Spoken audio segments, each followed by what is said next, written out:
corazón.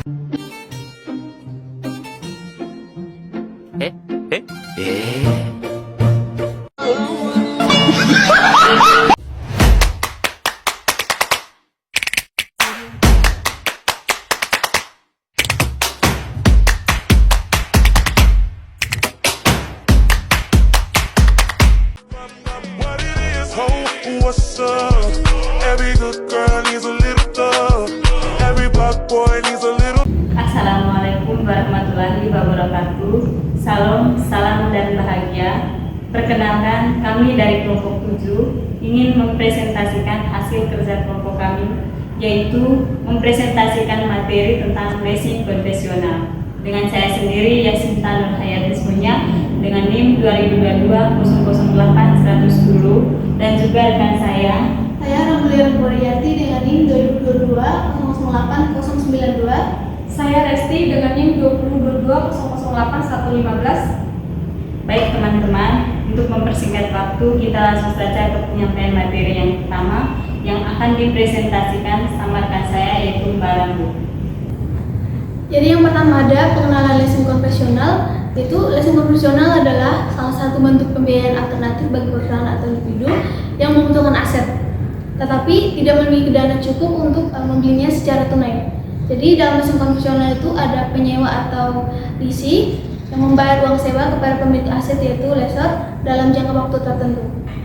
Yang selanjutnya ada definisi leasing konvensional. Jadi leasing konvensional itu merupakan sebuah perjanjian pembiayaan aset di mana penyewa membayar sejumlah biaya sewa kepada pemilik aset untuk menggunakan aset tersebut dalam jangka waktu tertentu. Dalam leasing konvensional itu ada kepemilikan aset tetap berada di tangan lessor, sedangkan lessee itu hanya berhak menggunakan aset selama periode sewa. Yang berikutnya ada jenis-jenis leasing konvensional. Yang pertama itu ada leasing operasional, yaitu lessee hanya membayar biaya sewa tanpa memiliki opsi untuk membeli pada aset akhir periode sewa. Yang kedua ada sewa guna usaha, yaitu lessee dapat memiliki opsi untuk membeli aset pada akhir periode sewa dengan harga yang telah ditentukan sebelumnya. Yang ketiga ada leasing pembiayaan, yaitu lessee hanya membayar biaya sewa dan juga membayar pokok pembiayaan sehingga dapat memiliki aset pada akhir periode sewa. Selanjutnya akan dijelaskan oleh Mbak Resti. Yang selanjutnya ada keuntungan leasing konvensional. Yang pertama ada fleksibilitas pembiayaan, yang kedua perencanaan pajak, yang ketiga hemat biaya, yang keempat pemeliharaan aset. Fleksibilitas pembiayaan itu adalah leasing konvensional menawarkan fleksibilitas dalam pembiayaan aset, memungkinkan perusahaan atau individu untuk mendapatkan akses ke aset yang dibutuhkan tanpa harus mengeluarkan dana besar secara tunai. Yang kedua, perencanaan pajak. Biaya sewa leasing konvensional dapat dikurangkan dari penghasilan kena pajak, membantu perusahaan atau individu mengelola kewajiban pajaknya secara lebih efisien. Yang ketiga ada hemat biaya. Leasing konvensional dapat menghemat biaya karena tidak memerlukan pembayaran awal yang besar dan cicilan bulanan yang lebih terjangkau dibandingkan dengan kredit kepemilikan. Yang keempat, pemeliharaan aset.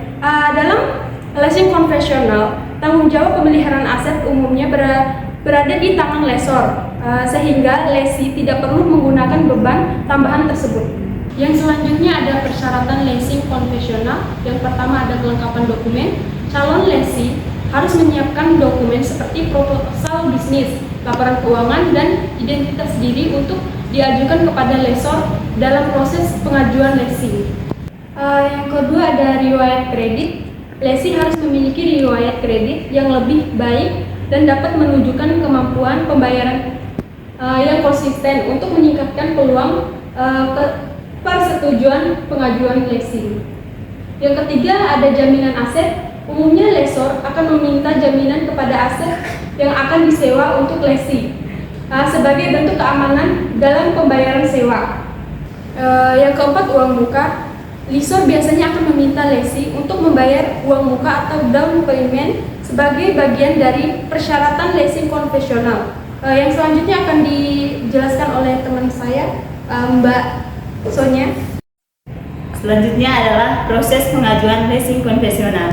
Yang pertama itu ada pengajuan permohonan. Di sini, calon lesi mengajukan permohonan leasing konvensional kepada lessor, disertai dengan proposal bisnis, laporan keuangan, dan juga dokumen pendukung lainnya. Yang kedua ada evaluasi kelayakan. Evaluasi kelayakan, di sini lessor akan mengevaluasi kelayakan calon lesi berdasarkan kriteria seperti riwayat kredit, kemampuan pembayaran, dan jaminan yang disediakan. Yang ketiga ada negosiasi kontrak. Di sini, jika permohonan disetujui, lessor dan lesi akan bernegosiasi mengenai syarat-syarat kontrak leasing, termasuk nilai sewa, jangka waktu, dan opsi pembelian aset. Selanjutnya, yaitu yang keempat ada penandatanganan kontrak. Setelah mencapai kesepakatan kedua belah pihak, maka pihak akan menandatangani kontrak leasing konvensional yang mengikat mereka selama periode sewa. Selanjutnya ada pembayaran dalam leasing konvensional. Di dalam leasing konvensional ini ada 4 metode pembayaran. Yang pertama ada risiko keuangan. Di dalam risiko keuangan ini, jika bisnis leasing mengalami penurunan, maka mereka mungkin kesulitan membayar cicilan sewa tepat waktu, sehingga dapat memicu biaya tambahan atau bahkan pencabutan kontrak oleh lessor. Yang kedua, ada risiko kontrak. Di dalam risiko kontrak ini, ketidakpahaman terhadap isi kontrak leasing dapat menimbulkan potensi sengketa antara lesi dan lessor di kemudian hari. Penting untuk memahami seluruh ketentuan dengan cermat.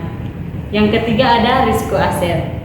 Di dalam risiko aset ini, kerusakan atau kehilangan aset yang disewakan dapat menjadi beban lesi, terutama jika tidak diasuransikan dengan baik. Pemilihan aset juga harus diperhatikan agar tetap dalam kondisi baik. Yang keempat, ada risiko regulasi.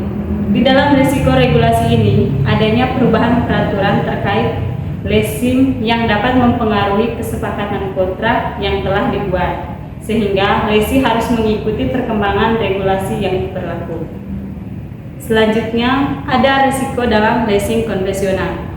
Risiko dalam leasing konvensional itu ada 4. Yang pertama ada kelengkapan dokumen. Kelengkapan dokumen, di sini calon lesi harus menyiapkan dokumentasi. Di sini calon lesi harus menyiapkan dokumen-dokumen seperti proposal bisnis, laporan keuangan, dan identitas diri untuk diajukan kepada lessor dalam proses pengajuan leasing.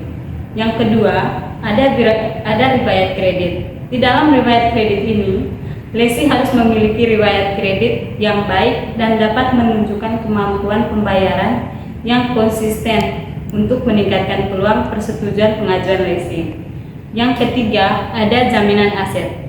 Di dalam jaminan aset ini, pada umumnya, lessor akan meminta jaminan berupa aset yang akan disewakan oleh lesi sebagai bentuk keamanan dalam pembayaran sewa. Yang keempat, ada uang muka. Uang muka ini, lessor biasanya akan meminta lesi untuk membayar uang muka atau down payment sebagai bagian dari persyaratan leasing konvensional. Baik, kesimpulan dari materi kita kali ini adalah yaitu leasing konvensional menawarkan solusi pembiayaan yang fleksibel dan hemat biaya bagi perusahaan atau individu yang membutuhkan akses ke aset-aset tertentu dengan keunggulan seperti kemudahan pengajuan, efisiensi pajak, dan kemudahan pemeliharaan aset. Leasing konvensional dapat menjadi alternatif yang menarik dibandingkan opsi pembiayaan lainnya. Baik teman-teman, sekian presentasi dari kelompok kami. Kurang dan lebihnya kami mohon maaf. Assalamualaikum warahmatullahi wabarakatuh. Salam.